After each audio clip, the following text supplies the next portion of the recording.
hadapan saya ni ada satu genset ataupun generator set. Generator set ni digunakan untuk menjana elektrik lah, untuk pelbagai kegunaan. Sekarang ni genset ni ada orang bagi kat saya, dia dah tak nak sebab rosak.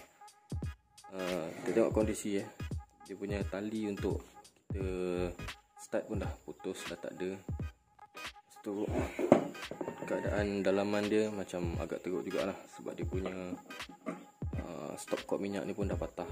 So sekarang ni kita nak try repair. Kita nak kena pastikan apa masalah dia. So sekarang kita akan buka tangki ni dulu. Kita buka 4 skru ni saiz 10. 1, 2, 3, 4. Okey, mari kita mulakan.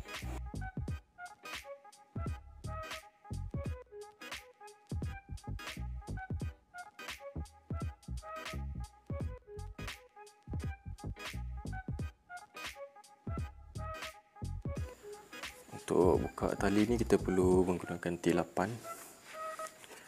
Buka kat sini. Bismillah.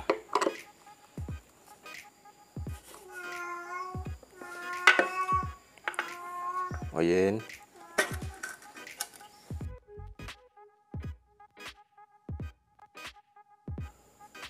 Okey, kat sini saya dapat kesan satu problem di mana dia punya tempat tarik tali ni, pencangkuk ni dah agak terkopak macam tu.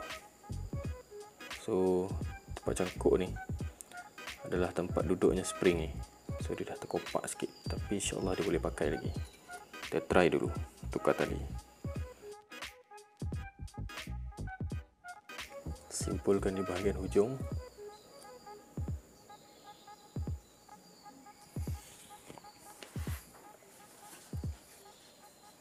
Kemudian kita masukkan ke dalam ni.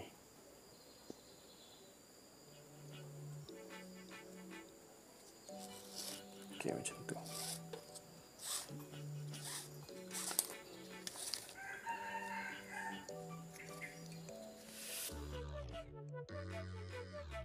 Mula-mula kita gulung dulu tali ni. Kemudian kita pasang pada bahagian ni. Pencangkuk ni kena duduk pada bahagian ini. Bismillah.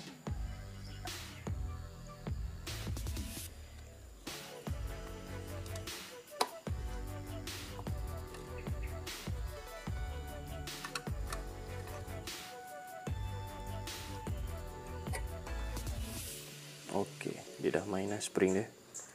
So yang ini kita masukkan dalam lubang ni.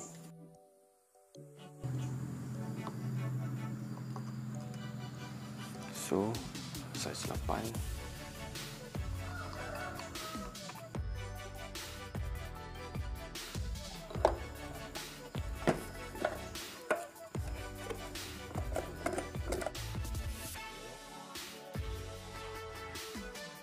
Tali ni kita akan ikatkan pada apa-apalah, kayu pun boleh. Untuk sementara waktu, untuk kita try ni. Kita try masuk petrol, kita try pancing minyak. Kalau hidup, hidup. Kalau tak boleh hidup, kita ada cara lain.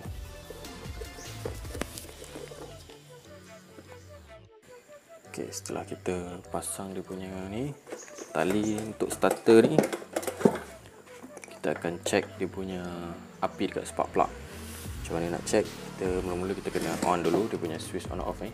Atas ni on, bawah ni off. On dulu. Kemudian kita cabut spark plug. Kita cucuk kat sini. Dan kita try ankle lah. Kita try ankle, tengok ada spark ataupun tidak dekat bahagian ni.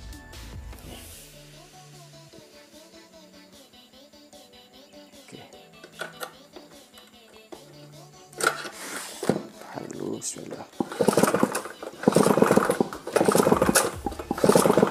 Okey, ada. Alhamdulillah, maksudnya ada potensi generator ni boleh dihidupkan kembali. Cuma sekarang kita tak ada tangki minyak. Sebab tangki minyak dah patah dia punya stop cord ni. Tapi tak apa, kita boleh hidupkan insyaAllah. Sebab punca kuasa dia, cuma tak kuat api dia. So bila tak kuat, saya terpaksa buang benda ni. Dalam ni pun dah berkarat teruk. Kita try cucuk dengan wire untuk kita test. Okay, wire ni saya dah sediakan lama dah untuk test. Sekarang ni saya akan try pasang untuk start adakah generator ni boleh dihidupkan.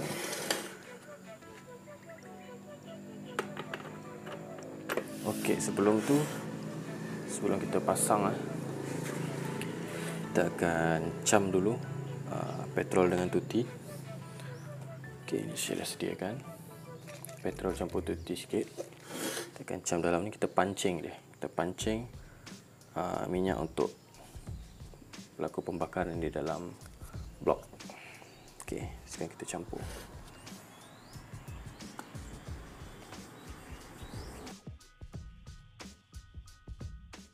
On. Okey, on dah. On. Agak-agak hidup ke tak? Dah lama tak hidup ni, lebih kurang 10 tahun lah. Kita open dulu ni, off. Okey, ni open. Off, open.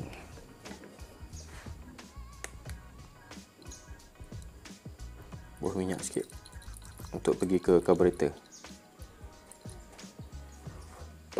Okey, buah minyak dalam ni Minyak akan turun ke karburator. Karburator ada dekat dalam ni. So tak dapat nak tunjuk macam mana. Okey, dalam tu. So kita try and call. Bismillah. Agak-agak hidup lah. Kalau hidup kita boleh langkah ke step seterusnya.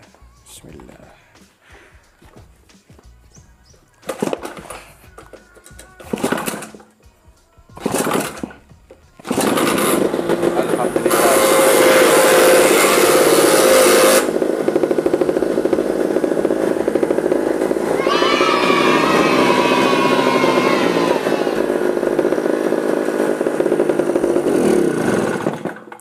Alhamdulillah hidup. So sekarang ni tangki minyak kat sini patah. So supply minyak tak cukup lah untuk pergi ke karburator dan pergi ke ruang pembakaran. So dihidup sekejap je. Sekarang ni saya dah berjaya hidupkan generator ni. So banyak lagi benda yang perlu dibuat kat generator ni. Kita kena check dia punya kapasitor. Kita kena check dia punya CDI, check dia punya ignition coil. Semua ni function sebab dia boleh hidup. Semua untuk bagi dia dalam condition yang elok dan cantik pada satu masa nanti.